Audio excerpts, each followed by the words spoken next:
შემდეგ სტუმარი უნდა შემოგვიერთდეს ბერდია სიჭინავა ის საქართველოსთვის ლიდერია მასთანაც თამარ შეგვიძლია პრინციპში დავიწყოთ საუბარი თვითმმართველობის არჩევნებით თუ არ გვეტყვის ბერდიაც რომ თუ არ გვეტყვის ისიც რომ ახლა არ არის ამაზე საუბრის დრო მე მგონი ამას გვეტყვის თქვენ რას აპირებთ თვითმმართველობის არჩევნებთან დაკავშირებით ჩვენ თქვით რომ და გაცხადებულიც გვაქვს რომ ამ ეტაპისთვის ორ ამოცანაზე ვართ კონცენტრირებული, რაც არის საზოგადოებრივი დაკვეთაც და რაც არის საერთო სახალხო დაკვეთა, ეს არის რა თქმა უნდა ხელახალი არჩევნები, ახალი საპარლამენტო არჩევნების შეცვლილ გარემოში და მეორე დაუყოვნებლივ განთავისუფლება სინდისის პატიმრების, რომლებიც არიან ივანიშვილის პირადი ტყვეები და სრულიად უდანაშაულოდ ეხლა მოცნების მართლმსაჯულება ასამართლებს ამ ადამიანებს. რაც შეეხება არჩევნების საკითხს, პირდაპირ შემიძლია გითხრათ, რომ მე არ მჯერე პარტიის, რომელიც ნებისმიერი არჩევნებისთვის არ არის მზად. ამიტომ შეგიძლიათ ჩათვალოთ, რომ ჩვენი პოლიტიკური პარტია ყოველთვის მზად იქნება არჩევნებში მონაწილეობის მისაღებად, ოღონდ ეხა რა ტიპის არჩევნები იქნება ეს და ამ საკითხთან დაკავშირებით კონკრეტული გადაწყვეტილება როდის იქნება მიღებული ამასთან დაკავშირებით ანუ თუ არ იქნება ახალი არჩევნები თქვენ მონაწილეობას მიიღებთ თვითმმართველობის არჩევნებში ანუ მზად ხართ იმ არჩევნებისთვის ესეთი ფორმულირება არ იქნება სწორი მე ვიტყვი რომ თქვენ მზად ხართ ნებისმიერი არჩევნებისთვის თუ არ იქნება ახალი არჩევნები ეს ნიშნავს რომ საბოლოო გადაწყვეტილება ამ საკითხთან დაკავშირებით რა თქმა უნდა სულ რამდენიმე ანუ რატომ გიჭირთ იმის თქმა რომ თუ არ იქნება ახალი არჩევნები მივიღებთ მონაწილეობას თვითმმართველობის არჩევნებში რატომ არ იქნება სწორი ეს ხომ ძალიან მალე მოდის ძალიან მალე შეიძლება მოდის და ახლობ თვითოზე ნაკლებია დარჩენილი, თუმცა ხუთში დანიშნავს არჩევნებს. იმ პირობებში, როდესაც პოლიტიკური პარტია ნებისმიერი ამოცანების, არჩევნო ამოცანების გადასაჭრელად არის მზად და ფორმაში, მე ვფიქრობ, მას არ უნდა გადაუჭირდეს ბოლოსკენ გადაწყვეტილების მიღებაც. ამიტომ თვითმიზანის კი არ არის. დაგაზარალებთ, მართლა მაინტერესებს ამ პოლიტიკური პარტიები ვინც თავს იკავებს. უყურეთ, კი არ დაგაზარალებს. ჩვენ ეხლა კონცენტრირებული ვართ ორ მნიშვნელოვან ამოცანაზე. საგარეო მიმართულებითაც და ქვეყნის საშინაო მიმართულებითაც და ამ ორ მიზანზე ვართ კონცენტრირებული. შესაბამისად, ეს ორი მიზანი თუ არ სრულდება, ასეთ შემთხვევაში შეიძლება განიხილოთ არჩევნებში მონაწილეობა, ანუ დარჩა პოლიტპატიმრების ციხეში ახალი არჩევნები არ ინიშნება. ბევრი ჰიპოთეზა შეიძლება შემოგთავაზოთ, თუმცა ეხლა ჩვენ ამ ამოცანებზე უნდა ვიყოთ კონცენტრირებული და დანარჩენს უკვე დრო გვაჩვენებს. ბატონ ბერდი, აი არჩევნების თემაზე გიორგი გახარიას უთქვამს არაერთხელ, რომ თუ ეს არჩევნები შერჩა ხელისუფლებას, მაშინ ის აზრს უკარგავს საერთოდ არჩევნებს. ხომ არ მოდის ეს წინააღმდეგობაში, რაც ახლა თქვით, რომ ნებისმიერი არჩევნებისთვის უნდა ვიყოთ მზად, ანუ მსგავსი იგივე ცესკოთ, იგივე სისტემით. ამ ტიპის არჩევნებისთვისაც უნდა იყოთ მზად, ოცნების დათვლილი შედეგების მისაღებადაც უნდა იყოთ მზად, ამას ნიშნავს ეს. უყურეთ, ჩვენ ადამიანების და პოლიტიკური პარტიების ბრძოლის ხაზი ყოველთვის გადის მშვიდობიან პროტესტზე და გადის, რა თქმა უნდა, არჩევნებზე.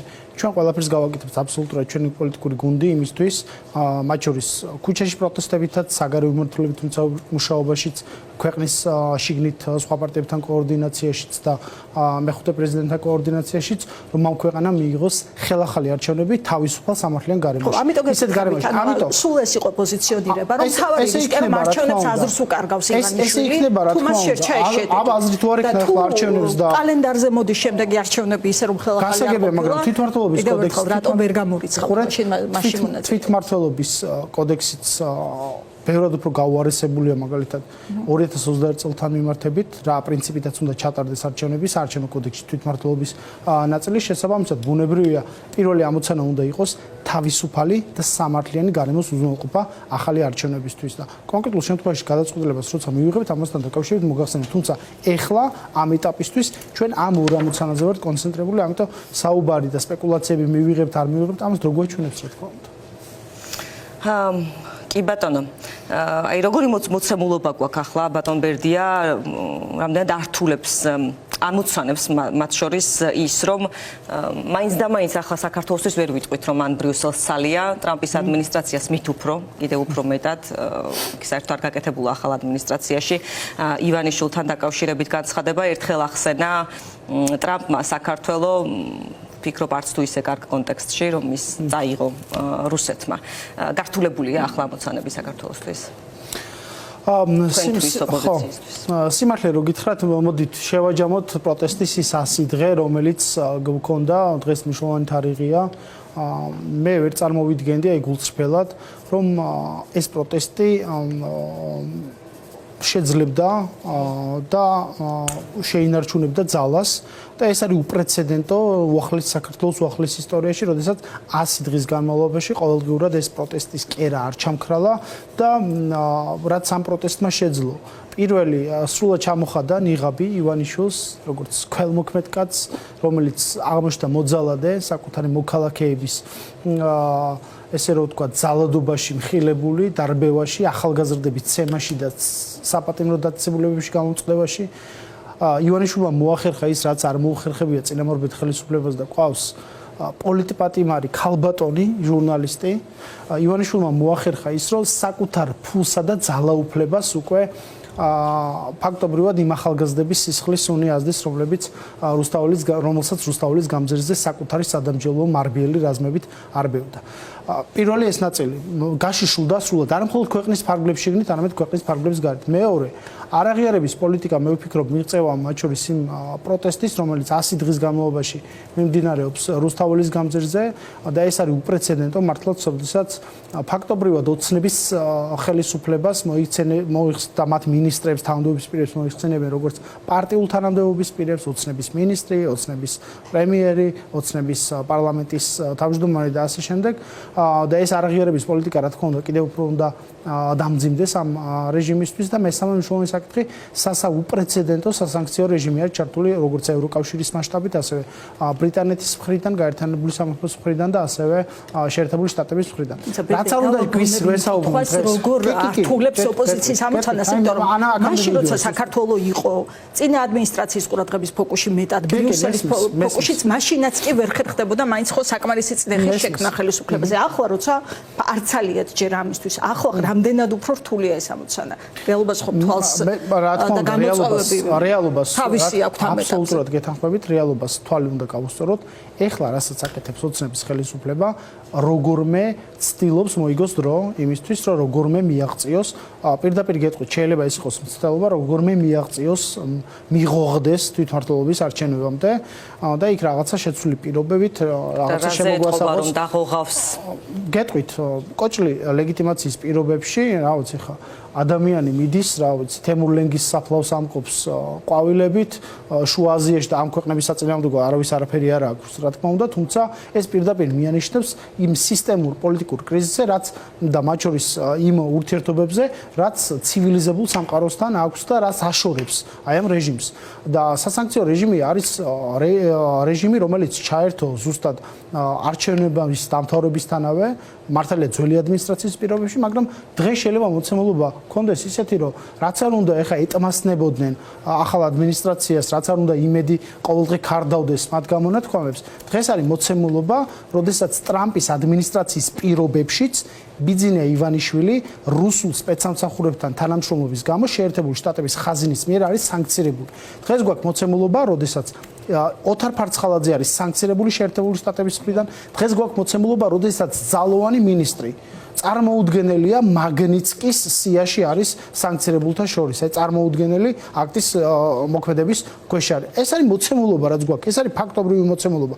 ამიტომ რაც არ უნდა არ ეცალოს დღეს ახლა თქვა ჩვენ სტრატეგიულ პარტნიორ სახელმწიფოებს, რომლებიც დიდი გეოპოლიტიკური საკითხები არიან დაკავებული, რომელთა გადაწყვეტილებები ანარეკლს აუცილებლად პოვებს ჩვენს რეგიონსაც, იმიტომ რომ ჩვენ ვართ შავი ზღვის აუზის ქვეყანა და რა თქმა უნდა უკრაინაში ეს პროცესები რა თქმა უნდა აისახება ავტომატურად ჩვენზეც, ამიტომ მე აბსოლუტურად დარწმუნებული ვარ, რომ რამდენიმე თვის საკითხია აუცილებლად მოიცლიან ოცნების ხელისუფლებისთვის, იმ ხელისუფლებისთვის, რომლის პრემიერ-მინისტრიც ირანში, ირანის პრეზიდენტის დაკრძალვაზე უსმენდა სკანდირებას სიკვდილი ამერიკას.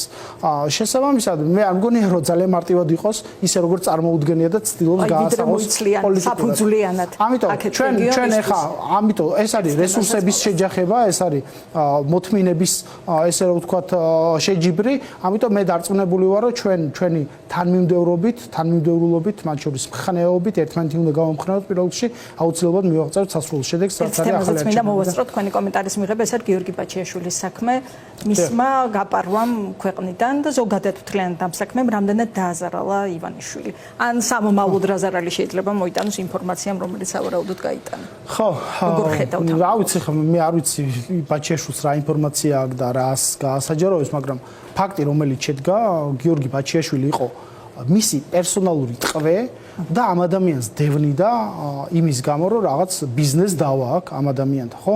მთელი მართლმსაჯულების სისტემა ხო ჯიბეში უდებს ბიძინა ივანიშვილს, განსაკუთრებით მძიმე დანაშაულისთვის სისხლის სამართლებრივ პასუხისგებაში მისცა.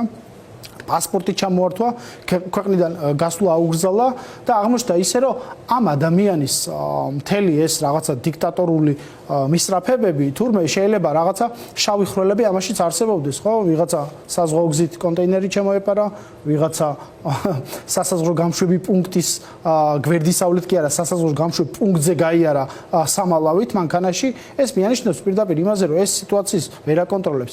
მე ხა დარწმუნებული ვარ აბსოლუტურად, რომ ოპერატიული თვალთვალის ობიექტი იქნებოდა ბაჩიაშვილი, რომელიც 24 საათიან რეჟიმში იქნებოდა სპეცსამსახურები დაკავებულები და ამ პროცესი და შესაბამისად ამ პირობებში, როდესაც ადამიანმა შეძლო ქვეყნის ფარგლებს გარეთ გასვლა, ეს პირდაპირ მიანიშნებს რა სიტუაციაშია დღეს ქვეყანა. დღეს ქვეყანა არის გადართული ორ ოპერაციულ ამოცანაზე. ერთი როგორ მე ამ კაცს ფული შეუნარჩუნონ, მის ბიზნეს დავებში იყვნენ ჩართული, ახლა დარწმუნებული ვარ უძრავი ქონების უზრუნველსაყოფად რა გირაოს აქვს შადებული აბსოლუტურად ართმევს ამასაც ბაჩიაშვილს.